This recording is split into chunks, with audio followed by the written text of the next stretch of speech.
Welcome, everyone. So today's readings, or today's topic, is controversial. And it's not the first controversial topic that we've covered in class. But of course, it's very much a controversial and hot button issue right now. So I've tinkered with the readings about race. I've taught about race and racism in ethics class a number of times. But I'm always trying to adjust the readings, partly because in terms of Black Lives Matter and various police shootings, and for this selection of readings, Colin Kaepernick sitting during the national anthem, there's always something new popping up. Now, that's true of all sorts of issues. Like if we were doing death penalty, there's been recent changes in state laws about how you can execute people, and every issue is always evolving and changing. But I feel like this one, some of my prior readings were just about race in general, about how Americans think about race in general, and that just seemed to me to sort of miss an opportunity to intervene, we might say, to intervene more directly into the specifics of our present moment. So I changed up some of the readings to reflect that. Now, I feel sort of silly announcing it as a controversial issue, partly because, as I said, there's plenty of controversial issues in our class. In fact, probably by definition, if there's a disputed ethical issue, it's a controversy by definition. But of course, as one of the articles said, hey, talking about race in America is like touching a third rail. The third rail being the electrified rail that powers the subway. It's there, it's a real thing, but, it's suicide, right? It's political suicide to discuss race, or it has been. It can be a strange dynamic in class to discuss race as well. But difficult, controversial, etc. doesn't mean that it should be avoided. It just means one has to think about what they're doing. So part of how I try to deal with the controversy for this is have a variety of readings. Okay, so each one of them is supposed to do something slightly different, and it's not exactly pro and con, right? I gotta admit, it sort of irritates me, even though I know where it comes from. It irritates me in my class when students think that it comes down to pro and con. Oh, we'll do pro and con for euthanasia. We'll do pro and con for war. We'll do pro and con for abortion. Because really, ethical issues don't come down to pro or con. Just a test for that is when you say, who's pro-racist? If we're in a classroom, I'd ask you to all raise your hands. Nobody's hand is going up. Nobody's for racism. Nobody's for cops shooting people. Right? The cops don't want to shoot anybody. Innocent or guilty, they don't want to shoot anybody. Right? No one wants to be racist. No one wants other people to be racist. So, you see, it's not a pro-con issue.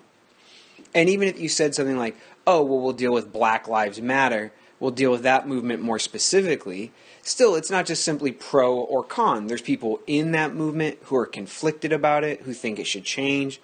There's people who are against it for one reason, people are against it for another reason, and you can't really lump those people together just because you think they're supposedly con and therefore the same if their reasons are completely different. Now that's all things I've said versions of for other readings.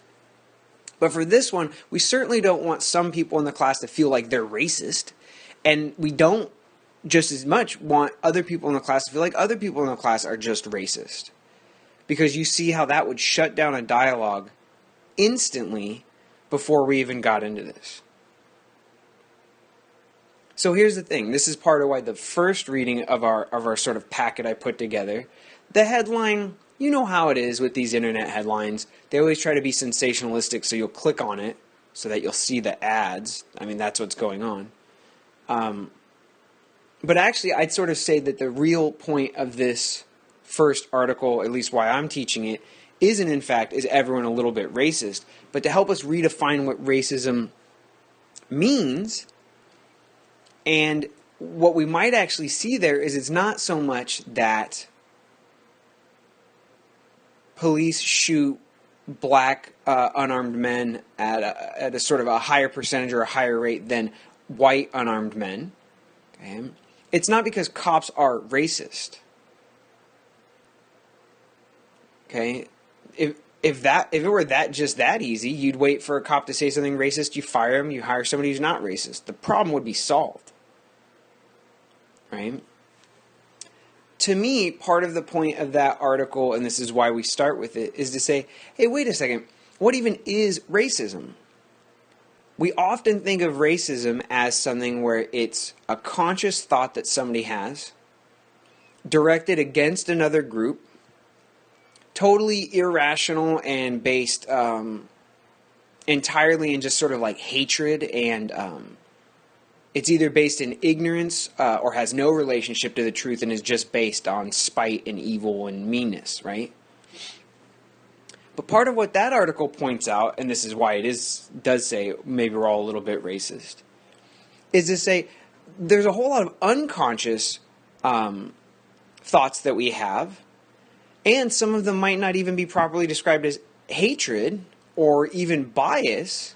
We'll just say they're not properly described as hatred, but actually they're based in unconscious fear.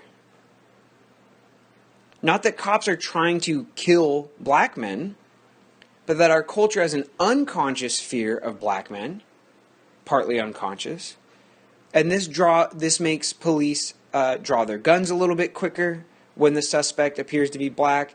It makes people cross the street a little bit quicker when someone who seems, maybe a little shady also looks like they're black.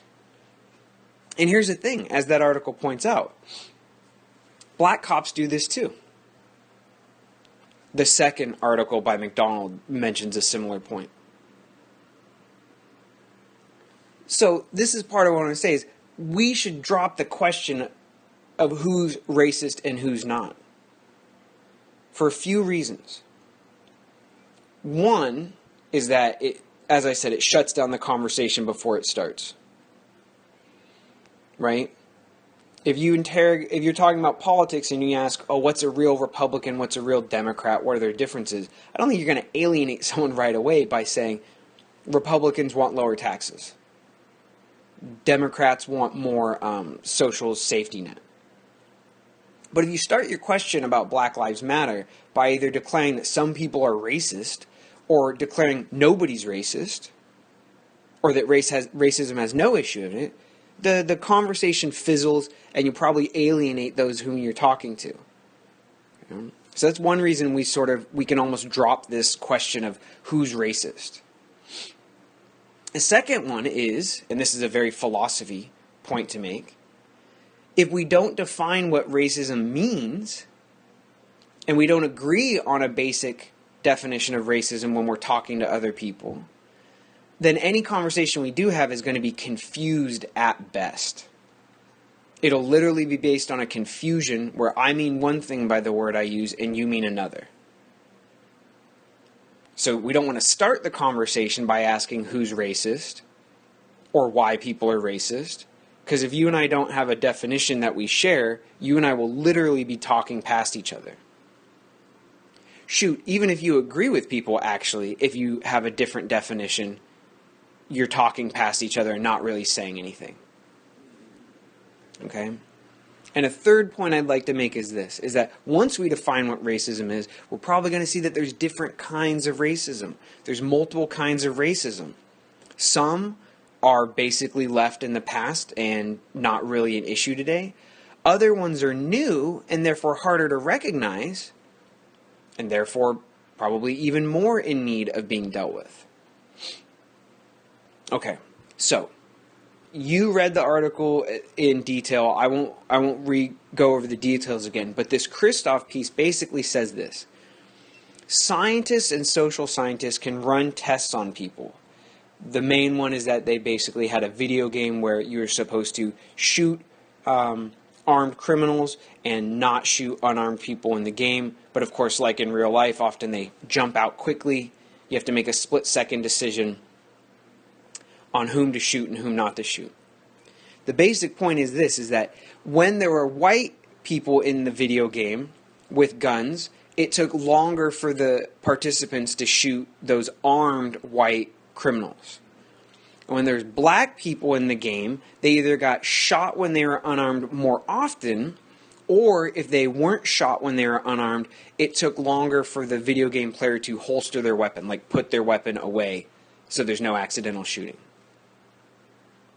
So this is the thing, is something in our brains, I would say unconscious, is making these split-second decisions, something that's happening so quickly, we're talking about fractions of a second here, that there's no way that it's sort of a conscious racist thought like, oh, maybe I should shoot this black video game character because I hate black people so much.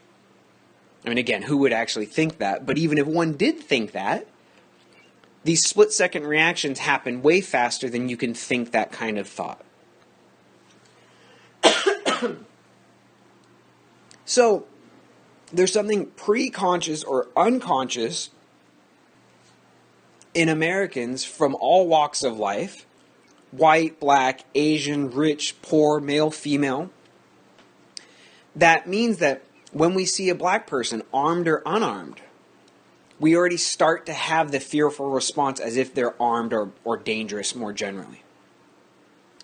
And when we see a white person, we don't have that sort of automatic fear built in, so that when they do pull a gun, or you can see they have a gun, you're sort of behind the ball. It takes you longer to pull your gun because your assumption going in was safe, not dangerous.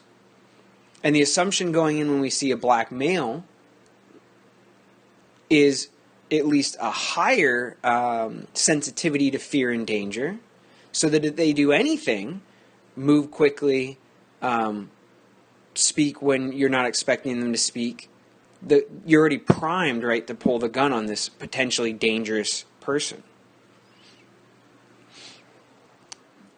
So a number of things are going on here. It's fear, not hatred. It's unconscious rather than conscious. It happens across Americans. It's not just white people doing this or non-black people doing this.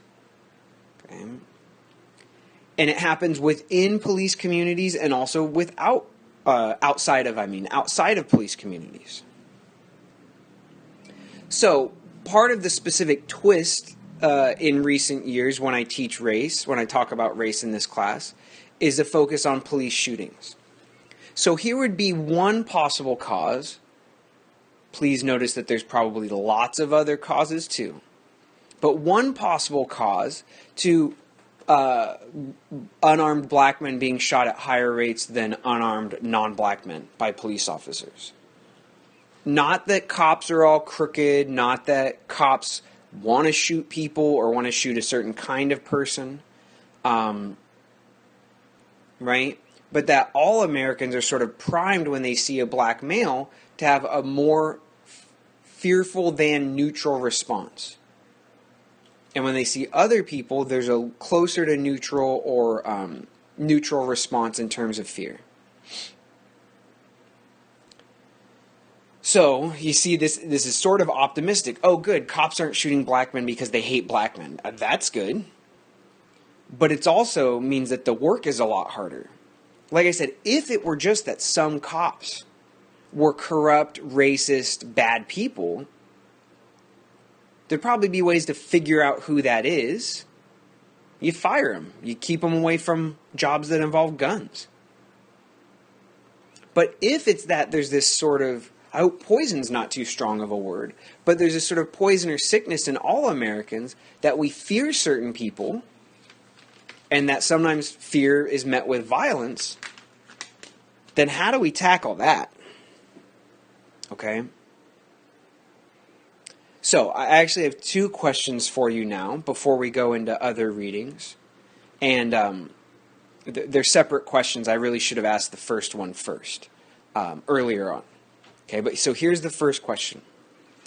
What to you do you think of when someone says the word racism? Racism or racist? Okay? So the way the philosopher would ask this question is, how do we define racism or racist? Now, what I want you to do here is not necessarily tell me what you think the best or proper definition of racism is, but tell me what you think of when someone says that. Okay? So I'm asking the question as a philosopher, but you don't have to answer as a philosopher.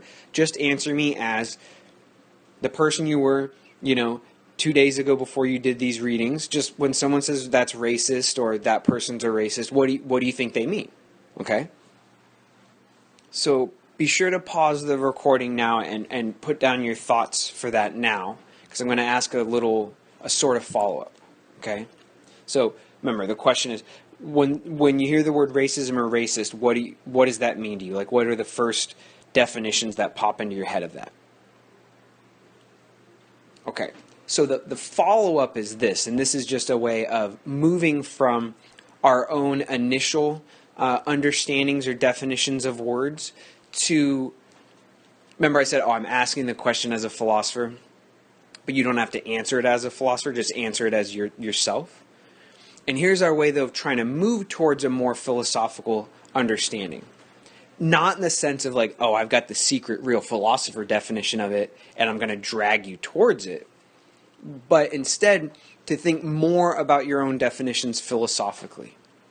So all we're going to do here is what's called analysis. Analysis means to break something up into its constituent parts. Okay? When you analyze, you literally separate a thing into its different parts. Okay? So all I'm going to do here is ask you some sort of questions that will help you understand your own definition better. Okay?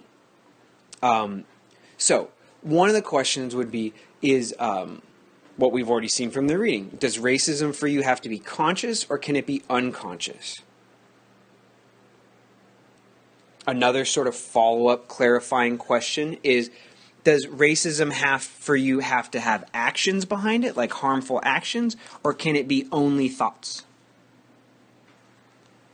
Right? Because I definitely have students who go, ooh, my grandma says some really messed up stuff about race, but she would never do anything, right? She would never discriminate against people of other races. She'd never be violent, etc. And then some people will go, well, she thinks racist stuff, she's a racist. Other people go, no, it's not.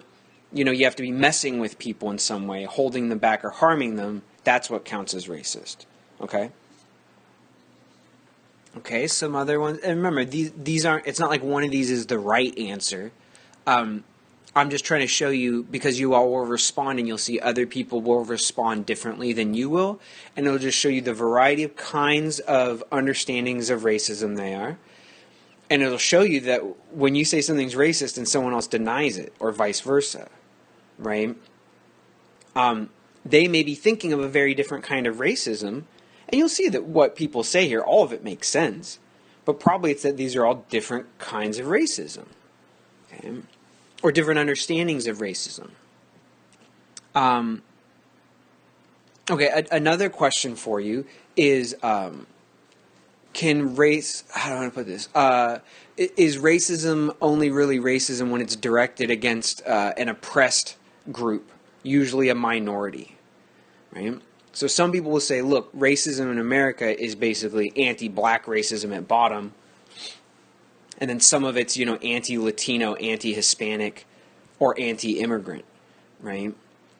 Now, some people will say, you can't be racist against whites. And I know to some of you that sounds like madness, right? Some of you will say, hey, hating a group based on their race, that's what racism is. But some people will point out that their definition of racism is that it's not merely nasty feelings, right? It's not merely nasty feelings, but it has to be that there's a system which actually holds back the group. Because if you just say nasty things, we say nasty things in America about the French, right? They're smelly, what else do we supposedly say? They're lazy, blah, blah, blah. Well, some people would say that's not racism, it's just ignorant or nasty. But until America has a system of oppressing the French, you can't really call it racism. You should call it something else. Okay? So you understand the sense of racism, that it would have to involve actual discrimination, actual harms somehow perpetuated against that group. And unless there's harms being directed against whites, then there wouldn't be racism in that sense of active discrimination. Okay? But again, some people would say either that no, racism is more about nasty thoughts or stereotypes, etc., not about systems of discrimination. And then some people would also say, actually, they do think that there is a system of discrimination against white people. So once more, you'll think one and other people will think others. But you just want to know the variety of what other people mean when we constantly talk about racism. Already, I think I've drawn out 8 different kinds of potential racism. Right? And of course, some of them intersect, and then so they multiply the differences, etc. Okay. Another follow-up way to analyze it is something racist if it says a group is different from another group? Or is it only racist if it says that that group is lower, lesser than, etc.? Right? So is it racist to say that some group is different than your group? Or is it only racist if you say, those people are not as good in this different way? Okay. Another follow-up question for you is, are stereotypes inherently racist? So inherently means, internally and always, right? So inherently, objects with mass fall because of gravity, right? Okay. But objects aren't inherently red. Some are red, some aren't. You can paint them to change their color. Okay. So my question is basically, are stereotypes always racist? If not, then you analyze it for yourself. If you think some stereotypes are racist and some are not, what's the difference? Right? What makes one stereotype racist because it's stereotypical, and what makes another one not racist? And just a little side note, this is one of the things that philosophy can get you very good at. It can get you very good at separating out things that are similar and yet different, acknowledging in what ways they're similar. So you could maybe define what makes something a stereotype in general. Then if you think that some are racist and some aren't, see what the difference is. And then you'll see why some stereotypes are like and yet unlike other stereotypes. Of course, you could do this for everything.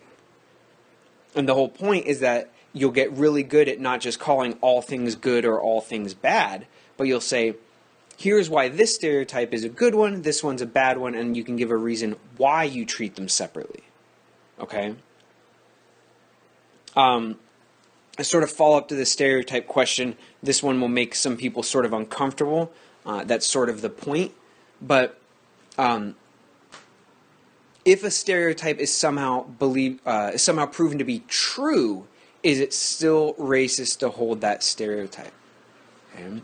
So some people will say, for the readings today, it matters quite a lot. They'll say, I'm not racist, but I do have maybe stereotype's not the right word. They'll say, I have a belief about a group of people. Blacks commit crimes in the U.S. higher than other races in the U.S.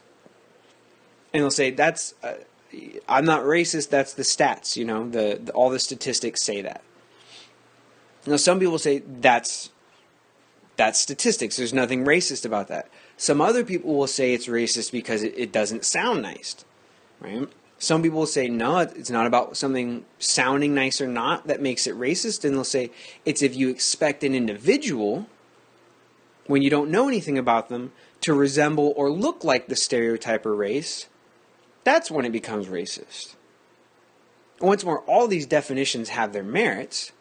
I want to see which ones the class holds, and I want you all to see how other people have a different definition that still makes a lot of sense, but isn't the one that you have. Okay. So, I did mean that as a question, and I really want you to respond to it. But partly you see what I've done here is showing you the different ways to analyze it. I've shown you that there's many different ways that racism might be in the U.S. today. and that all of these are probably significant, and all of them are worth thinking about. Okay. So that question was part of why it took so long to ask. It's also me talking about various definitions and contrasting them. Okay. Second question, totally separate from the one I just asked, goes back to that Kristof reading. Okay, the only reading we've talked about so far. If there is this sort of fear in Americans that black males are unconsciously feared almost automatically, and other people are not really feared automatically but given a sort of neutral blank slate, two related questions. One, where do you think that comes from? Right? What causes that? And the reason I ask that is the other part of the question is this. What can we do about that? Right? Is there a way to cure or change this so that, there will be less shootings, and especially less shootings of innocent people? Okay? So again, the question is, if there is this generalized fear, which that first article supports, of young black men, and it's that America in general fears them, women, men, Asians, blacks, whites, rich people, Latinos, poor people, whatever, right? A, where do you think that comes from? What's the cause?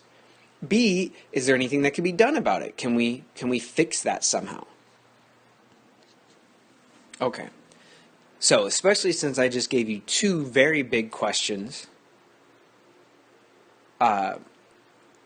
but generally I want you to be able to have time to think about the questions. We'll end this first part of the race readings recording now. There'll be another one that covers the other articles in a second. So before you start the next one, just give yourself some time to think, reflect on those two big questions I've asked you. Okay, thank you.